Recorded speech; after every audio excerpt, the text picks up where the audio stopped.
Now, the royal family is gearing up for a trip to the US to celebrate America's 250th birthday next year, but there's of course speculation that there will be no reunion with Prince Harry and Meghan Markle. They're reportedly set to be left out in the cold. Meghan Markle and her husband, Prince Kermit the Frog Harry, just faced another major backlash in America, and the humiliation they have suffered is intense.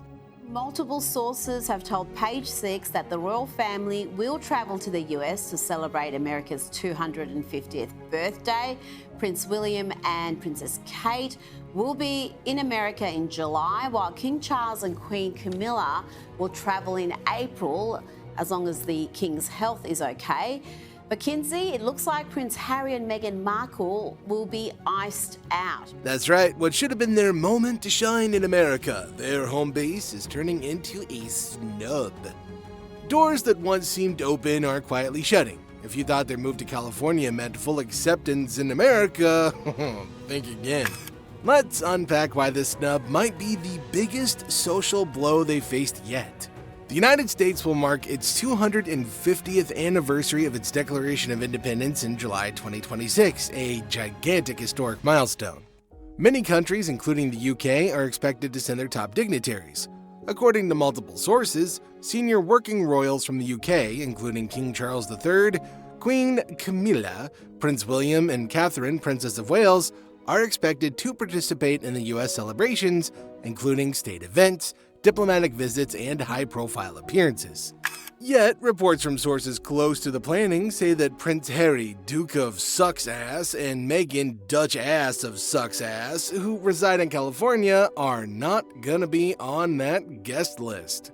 This would have been the perfect stage for them to pander their garbage. American soil, global cameras, lots of prestige, lots of symbolism.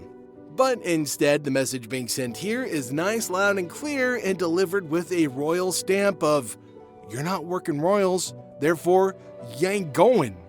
Some insiders told media outlets that any invitation would have to come directly from the royal family, but so far, that invitation hasn't been extended. It's an invitation to the king. That'll be the focus. But almost certainly, there's not going to be a detour to go and see the Montecito Madness. While other members of the royal family are being mobilized for high-visibility diplomacy and celebration, Harry and Meghan, living in the US and calling America their home, oh, the poor little babies are being left out. That's a striking social and symbolic message. This means that senior royals will be honored in America, and while America will put out the red carpet for the Windsors, the Sussexes will be watching it all happen from their Montecito patio, probably with Oprah texting, "OMG, Meghan, are you seeing this?" It's not a scheduling oversight, it's a message. The key word from insiders? They aren't working royals. Which in modern royal language translates to, "You out." So now you got the consequences. Man, imagine being a prince. Imagine leaving your country. Imagine telling the world America is your new home. Imagine starting a life in the very nation your ancestors once fought a war against because, yay, colonizers. Just imagine doing all of that, having all that heritage and history, only to not get invited to America's biggest patriotic celebration. You really couldn't write a more iconic script. It's like quitting your office job and then showing up for the office Christmas party anyway because, Secret Santa gifts and somebody's bringing cookies. Except now security gently escorts you back to the parking lot because you kind of look and smell like a homeless bum. Since stepping down from their official royal duties in 2020, Harry and Meghan have often argued that their new life in the US gives them freedom, independence, and a chance to build their own brand. But insiders now suggest that this very decision is costing them, not just in prestige, but in public respect. The phrase reportedly used by sources when justifying their exclusion is straightforward: "They aren't working royals." Which in royal speak today pretty much means if you don't serve the crown officially, you don't get state invites no matter your status, your history, or your residence. And basically because they are no longer working royals. That's the main sort of reason they're not going to be there. So the Declaration of Independence, well, they declare themselves independent from the working royals, and as a result, it's going to be a result of being left out in this cold. For Kermit and Meghan, who relocated to California and built a public identity around being international success, this hits them pretty hard. It's a formal reminder that they're no longer insiders. Public appearances, glamour-driven moves, and media brands no longer guarantee inclusion.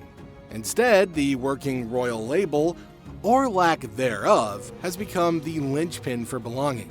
The snub isn't just logistical, it's a straight-up social downgrade.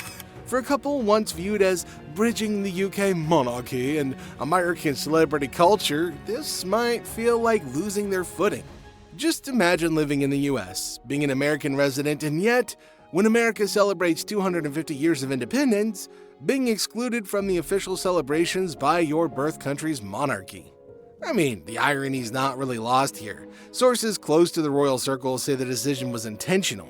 The exclusion is not labeled as a mistake, it's being framed as by design. And honestly, that's a giant middle finger.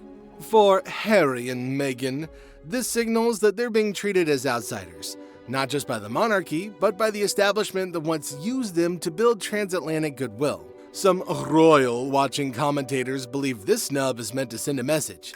Stepping away from duties has real consequences.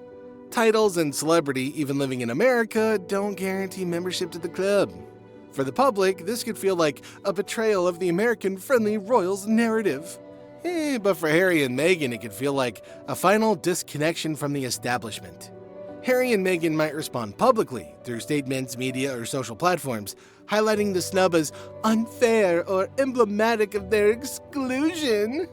That might stir public sympathy with the last 5 fans that she has left. Alternatively, they could quietly accept it, stay in California, maintain their private lives, and avoid making a bigger spectacle. They could preserve some dignity, but it's Meghan Markle. Another possibility is the last-minute invite if pressure mounts, from media, public sentiment, or diplomatic circles. They could get pulled back in, but insiders suggest that that's improbable. Long-term, this snub might redefine their U.S. presence. Instead of being seen as part of the royal American saga, they could become more outsider celebrities with fewer ties to royal diplomacy and more focus on private life or charity work. So what's really happening here? Royalty isn't just about titles and money anymore, it's about status, duty, and being a part of the club. Harry and Meghan used to straddle that club, living in America, speaking to global audiences, pushing boundaries. Now it seems like that club has quietly closed the door. The snub isn't just symbolic, it's an institutional decision. And for a couple that once bet on global fame, it's possibly the biggest blow to their egos yet.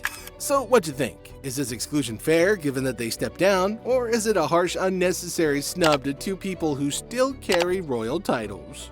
Do you think Harry and Meghan might bounce back, or is this the start of their permanent royal exile?